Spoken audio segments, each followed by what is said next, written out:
ఏ పవన, ఓయ్ బోల్డింగ్, మాటలో మర్యాదగా రానే. నీకు మర్యాద ఇచ్చేదేంది? బూతు పకోడి గడివి. బూతులు తిడితే మనుషులు గారా నా బొచ్చులోది.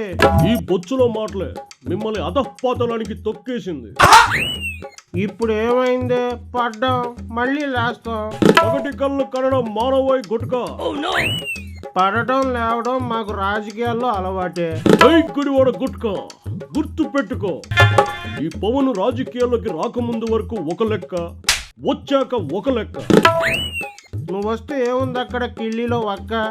ఏముందో, సమాజాన్ని భ్రష్టు పట్టించే నీలాంటి పకోడీగల తాట తీసి మిమ్మల్ని బొక్కలో వేస్తాం. వేస్తే మళ్ళీ బయటకు వస్తాం. జీవితకాలం జైల్లోనే ఉండిపోతామా ఏంది? మా మెంటల్ కృష్ణ గారిని వేశారు. ఆంధ్రాలో ఉన్న పోలీస్ స్టేషన్లు అన్నీ తిప్పుతున్నారు.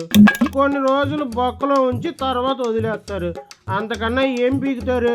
ఒక్కసారి లోపలికి వెళ్ళొస్తే తెలుస్తుంది, నేరానికి తగిన శిక్ష పడుతుంది. మన దాకా వస్తే గానీ ఆ పెయిన్ తెలియదు అంటారు కదా, అది నీకు త్వరలో తెలుస్తుంది. చూస్తాం, అది చూస్తాం. మేమేం చేతగాని సవట సన్నాసులం కాదు. మీరేం చేస్తున్నారో అన్నీ నోట్ చేసుకుంటాం.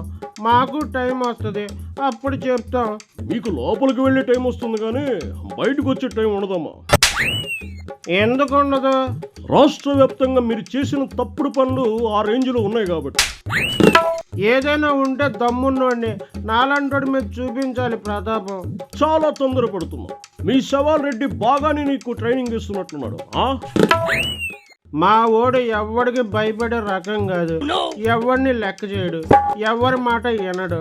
అందుకేగా అందరూ ముద్దుగా సైకో రెడ్డి అని పిలిచేది. ఈ మధ్య మీ సైకో చేష్టలు బాగా ఎక్కువైపోతున్నాయి, బాగా. మరి మీరు చేస్తుంది ఏంది? మా జలగన్న నేడిపెత్తున్నారు. కనీసం ప్రతిపక్ష హోదా కూడా ఇవ్వకుండా చిన్నపిల్లాడు చాక్లెట్ కొట్టేస్తే ఎలా ఎడుస్తాడో అలా పెడుతున్నాడు మొహం. మా వాళ్ళందరినీ లోపలేస్తున్నారు. అసలే క్రాక్ ఉంది మా సైకో రెడ్డికి. ఇట్లాంటి పనులు చేస్తే ఏమైపోతాడు మా పిచ్చోడు? గుడివాడ పాపి చిరాయి అన్నారు. మీలాంటి పాపులు అప్పుడే రాష్ట్రాన్ని వదిలేస్తారా? నిండు నూరేళ్ళు ఉంటారు మీరు, ఉంటారు. తిడుతున్నావో పొగుడుతున్నావో నాకు అర్థం కావట్లేదు, సరిగ్గా చెప్పు. లారీ టైర్లకు పంచర్లు వేసుకుని నిషాని గడి కదా, నీకు తిట్టుకి పొగుడుతుకి తేడా ఎక్కడ తెలుస్తుంది?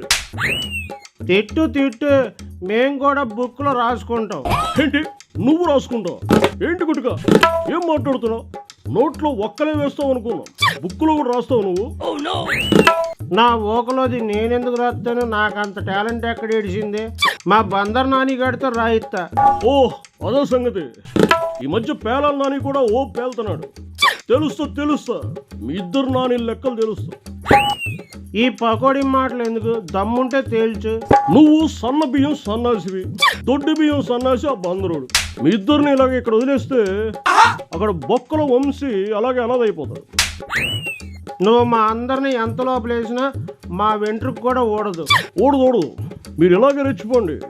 అసలైన మీ లెవెన్ మోహన్ రెడ్డిని లోపలేస్తే కానీ లోపలెత్తే ఏమైద్ది?